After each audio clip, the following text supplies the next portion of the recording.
Back to clean news UP. चलिए देखते हैं उत्तर प्रदेश की 25 फटाफट बड़ी खबरों को। इससे पहले आप न्यूज को कहां से देख रहे हैं हमें कमेंट में बताना बिल्कुल ना भूलें। साथ ही हमारे फेसबुक पेज को भी फॉलो करें। फेसबुक पेज का लिंक डिस्क्रिप्शन में दिया गया है। पीजी की परीक्षाएं 17 फरवरी से जारी किया परीक्षा का विस्तृत कार्यक्रम। कोरोना संक्रमण के मामलों में कमी आने के साथ ही लखनऊ विश्वविद्यालय ने अपने यहां विषम सेमेस्टर की परीक्षाओं की तैयारी तेज कर दी। इसकी शुरुआत पीजी तीसरे सेमेस्टर से हो रही है, जिसे 17 फरवरी से प्रस्तावित किया गया। इसका विस्तृत परीक्षा कार्यक्रम जारी कर दिया गया है। परीक्षाएं ऑफलाइन होंगी। विश्वविद्यालय प्रशासन के द्वारा जारी कार्यक्रम के अनुसार विश्वविद्यालय व सह संयुक्त महाविद्यालयों की विषम सेमेस्टर की पीजी परीक्षाएं 17 फरवरी से प्रस्तावित हैं। एमए तीसरे सेमेस्टर की परीक्षाएं 17 फरवरी से 4 मार्च, एमएससी तीसरे सेमेस्टर की परीक्षाएं 18 फरवरी से 5 मार्च तक, एमकॉम तीसरे सेमेस्टर की परीक्षाएं 18 फरवरी से 5 मार्च तक होंगी। बीएचयू की स्थापना दिवस पर मेधावी छात्रों के लिए बड़ी घोषणा। बनारस हिंदू विश्वविद्यालय का स्थापना दिवस तो आज शनिवार यानी बसंत पंचमी को है, पर उसकी पूर्व संध्या पर कुलपति प्रोफेसर सुधीर जैन ने शुक्रवार को मीडिया के समक्ष बड़ी घोषणा की। उन्होंने कहा कि विश्वविद्यालय के मेधावी छात्र छात्राओं को 25-25 हजार रुपए का वजीफा दिया जाएगा।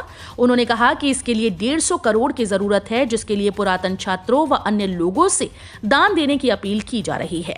अब तक 5 लाख रुपए का दान मिल भी गया है। ये दान देने वाले मूलतः वाराणसी निवासी हैं, पर फिलहाल वो मुंबई में रहकर अपना कारोबार संभाल रहे हैं। काशी विश्वनाथ के श्रद्धालुओं को बड़ी आस पूरी। आकर्षक कॉरिडोर में ले सकेंगे सेल्फी। मंदिर चौक तक मोबाइल लाने की छूट। प्रधानमंत्री नरेंद्र मोदी के ड्रीम प्रोजेक्ट काशी विश्वनाथ धाम के लोकार्पण के बाद से यहां आने वाले श्रद्धालुओं की संख्या में भारी बढ़ोतरी हुई। मंदिर के बाहर ही मोबाइल फोन जमा करा लेने के कारण यहां की खूबसूरती को कैद करने और सेल्फी की आस पूरी नहीं हो पा रही थी। अब प्रशासन ने मंदिर चौक तक मोबाइल फोन ले जाने की छूट दी। 16 फरवरी से गंगा द्वार से श्रद्धालुओं का प्रवेश शुरू हो जाएगा। जलासेन घाट पर बनी सीढ़ियों के जरिए भक्त बाबा धाम में पहुंचेंगे। वहां से मंदिर चौक से होते हुए सरस्वती फाटक के पास से बाबा के गर्भगृह परिसर में प्रवेश करेंगे। अब कैंसर के गंभीर रोगियों का इलाज भी वाराणसी में संभव। मरीजों को नहीं करनी होगी भागदौड़। कैंसर जिसका नाम सुनकर ही मरीज और समूचे परिवार की रूह कांप जाती है। लोग क्या क्या नहीं करते, कहां नहीं जाते इलाज के लिए। लेकिन अब ऐसे मरीजों के लिए अच्छी सूचना है कि वाराणसी के होमी भाभा कैंसर अस्पताल और महामना कैंसर केंद्र में रेडियो न्यूक्लाइड थेरेपी की सुविधा उपलब्ध हो गई है। इस सुविधा के उपलब्ध होने से thyroid cancer, neuroendocrine tumour, neuroblastoma के साथ ऐसा कैंसर जिसमें ऑपरेशन की संभावना न हो, उसका इलाज हो सकेगा। 7 फरवरी से यूपी में खुलेंगे स्कूल कॉलेज। सीएम योगी का ऐलान। कोरोना संक्रमण की धीमी बढ़ती रफ्तार को देखते हुए अब यूपी में भी स्कूल कॉलेज खोलने का ऐलान कर दिया गया। खुद सीएम योगी ने इस बात की घोषणा की। गोरखपुर में पार्टी पदाधिकारियों की बैठक के दौरान मुख्यमंत्री योगी ने जानकारी देते हुए कहा कि बेहतर प्रबंधन के बल पर कोरोना की तीसरी लहर को नियंत्रित कर लिया गया है। हालांकि स्कूल के खुलने के बाद भी कोविड प्रोटोकॉल का पूरी तरह से पालन करना अनिवार्य होगा। केंद्र सरकार द्वारा इसके लिए पहले जारी गाइडलाइन के मुताबिक स्कूल प्रबंधन बच्चों को स्कूल आने के लिए बाध्य नहीं कर सकते थे। उन्हें अभिभावकों की सहमति लेनी थी, लेकिन केंद्र सरकार द्वारा जारी नई गाइडलाइन में इस बाध्यता को खत्म कर दिया गया है।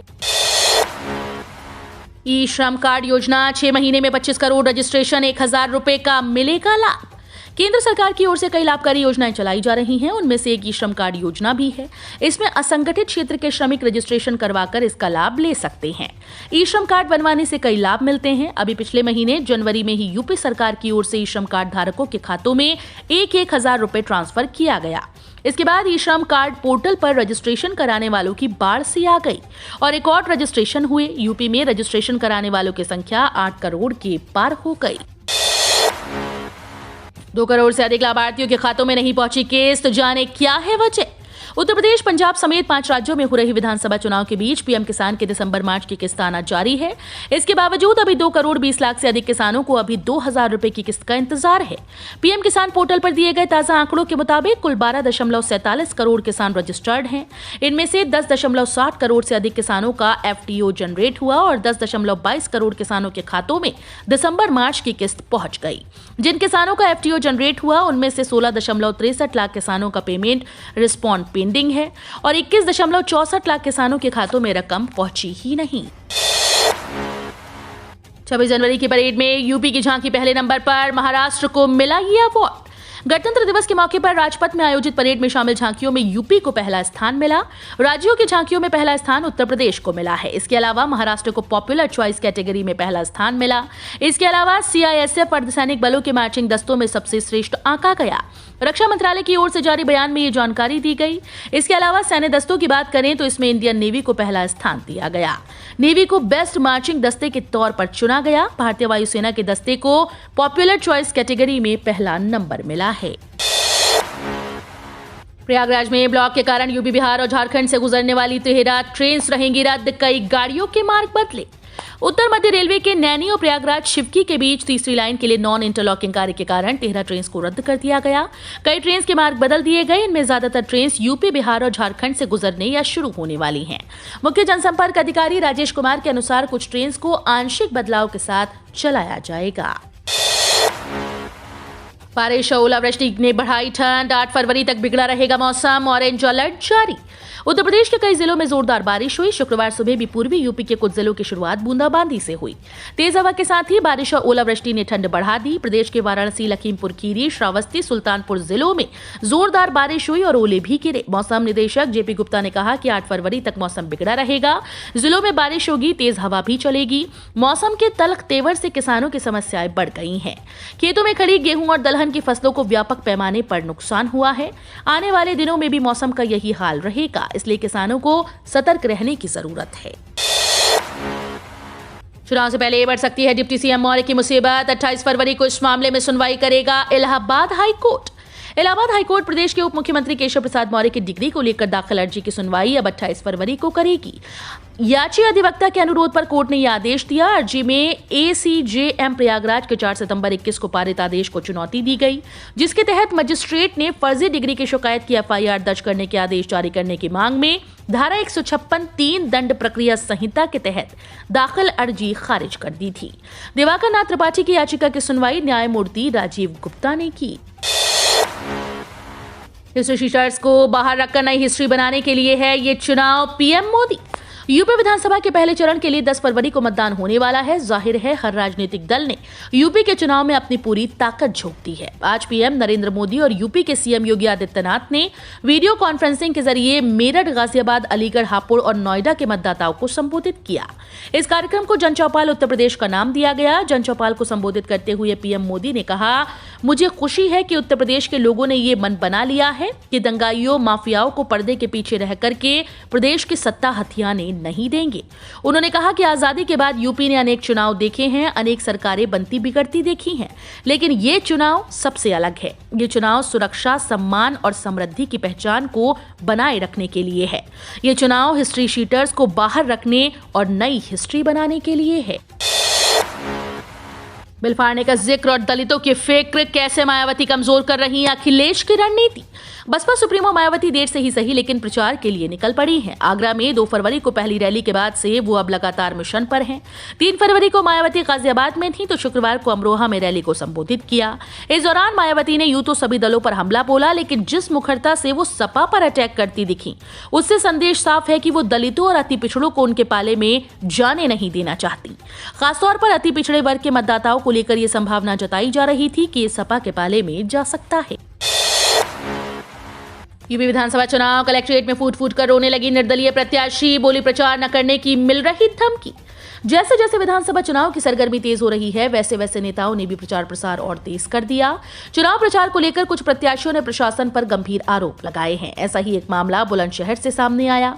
यहां निर्दलीय प्रत्याशी ने प्रशासन पर बड़ी पार्टीज के नेताओं के साथ मिलीभगत का आरोप लगाया।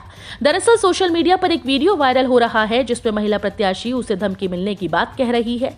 वो प्रशासन पर गंभीर आरोप लगाते लगाते फूट फूट कर रोने लगती है। उसने कहा कि उसे प्रचार न करने की धमकी मिल रही है। लोकसभा में बोले ओवैसी, सुरक्षा के बीच घुटन में नहीं जीना चाहता। गोली लगती है तो कबूल है, लेकिन जेड सिक्योरिटी नहीं चाहिए।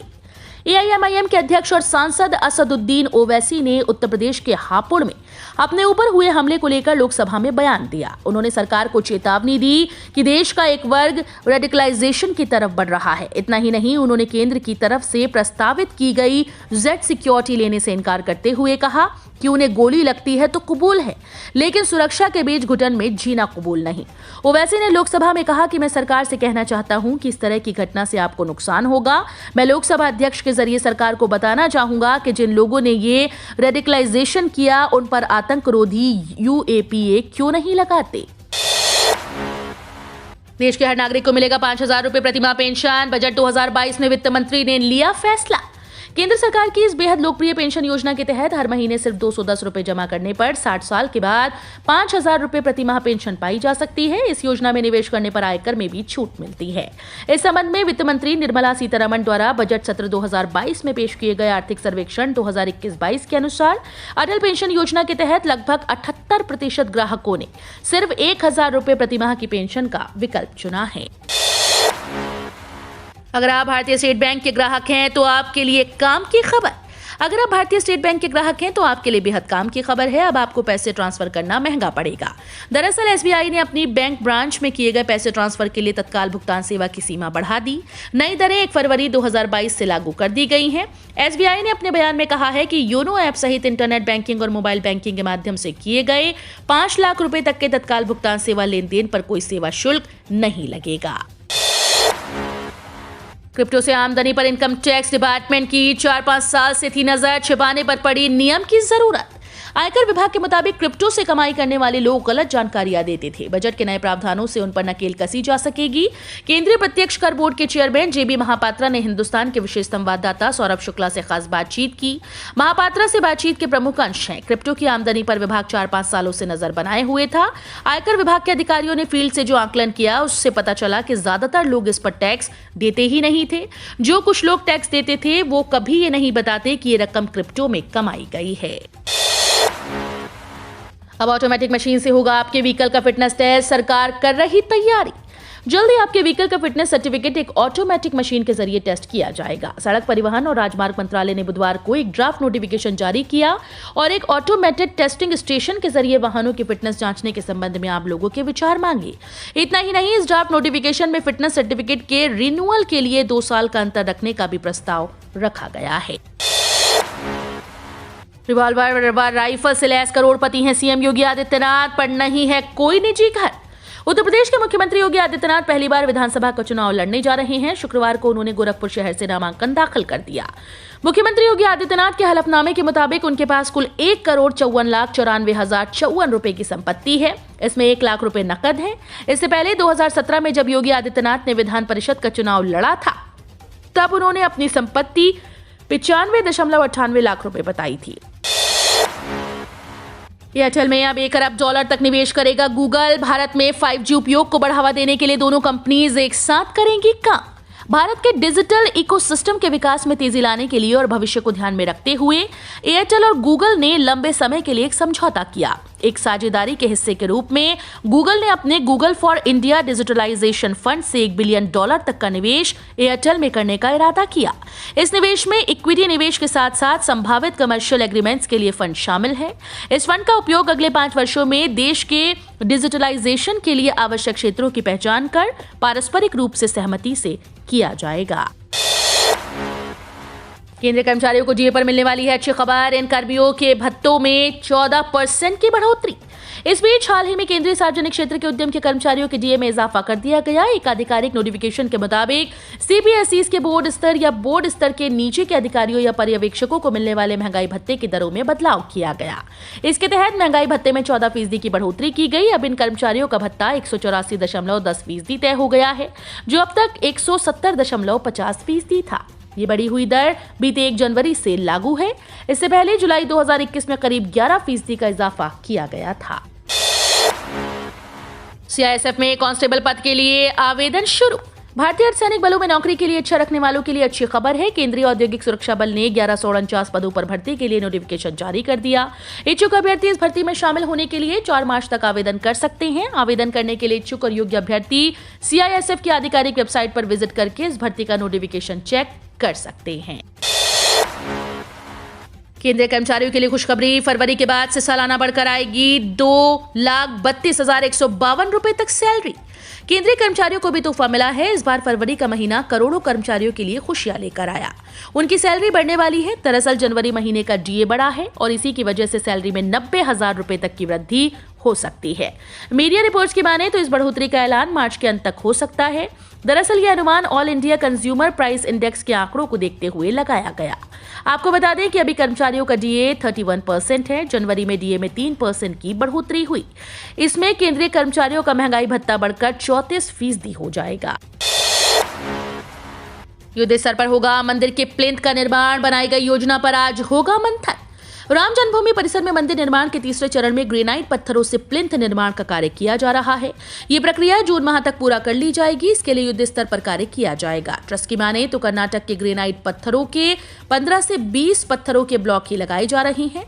इसे प्रतिदिन 100 से अधिक पत्थर लगाए जा सके, इसके लिए मशीनों की संख्या बढ़ाई जाएगी, जिस पर निर्माण समिति कल मंथन करेगी।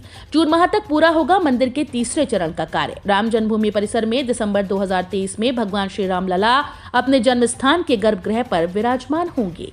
तो ये थी आज की 25 फटाफट बड़ी खबरें। अगर आपको न्यूज पसंद आई हो तो वीडियो को लाइक और शेयर जरूर करें। धन्यवाद।